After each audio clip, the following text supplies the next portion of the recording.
কিছু সময় যেন জীবনে আসে, গুনগুন করে ওঠে মনে কত আবেশে।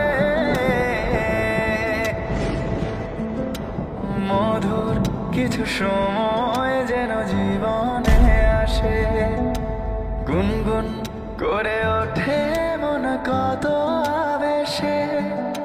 মনে পড়ে যায় কত স্মৃতি, কত ছবি ভালোবাসা, ভরে যায় খুশিতে তখন হৃদয়, ভরে যায় খুশিতে তখন হৃদয়ে। কিছু কিছু কথা আর কিছু পরিচয়, মনে মনে ওয়ালাইকুম আসসালাম। কে বলছিলেন? আসলে আপনি আমাকে চিনবেন না, আপনাকে অনেক দিন ধরে দেখি, তাই কথা বলতে আসা। ও আচ্ছা, জি ভাইয়া বলুন। আপনি চোখে দেখতে পান না? না ভাইয়া, আমার চোখ শয়তানগুলো কেড়ে নিয়েছে। মানে? মানে আমার হাজবেন্ড আর শাশুড়ি আমাকে অনেক অত্যাচার করত। একদিন রাগারাগির বসে আমাকে সিঁড়ির থেকে ফেলায় দেয়, মাথায় প্রচুর আঘাত লাগে। তারপর থেকে আমি অন্ধ। আচ্ছা, যাই হোক, আপনি শ্বশুরবাড়ির নামে মামলা করেননি? ওরা অনেক বড় লোক, ওদের নামে মামলা করে কোনো লাভ হবে না।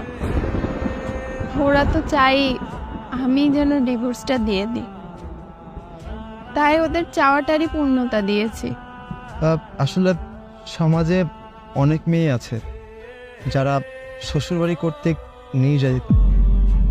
আর যদি কিছু মনে না করেন, একটা কথা বলবো? জি বলুন। আমাকে আপনি আপনার জীবনসঙ্গী করবেন? কি কি বলছেন আপনি এসব?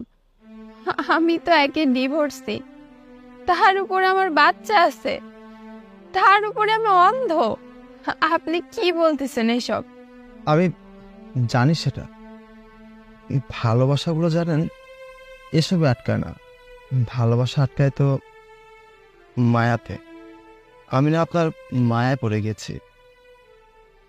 মায়া নাকি দয়া করতেছেন?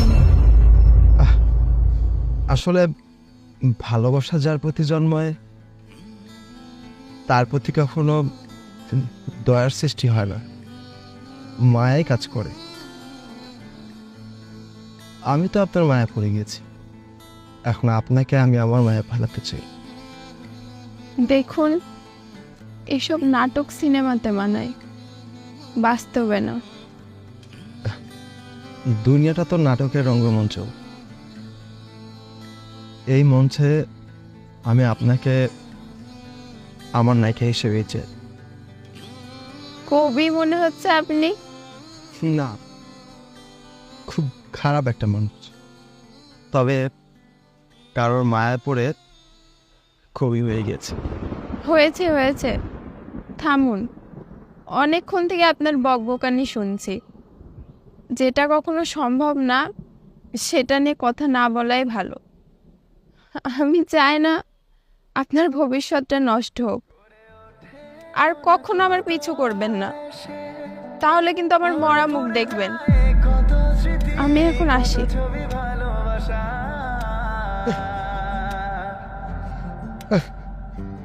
কাঁদছেন আপনি?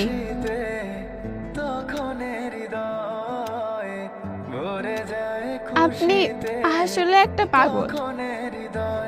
আপনি আমার সামনে আসতে পারেন। কিছু কথা আর কিছু পরিচয়, মনে মনে চুপি চুপি দোলা দিয়ে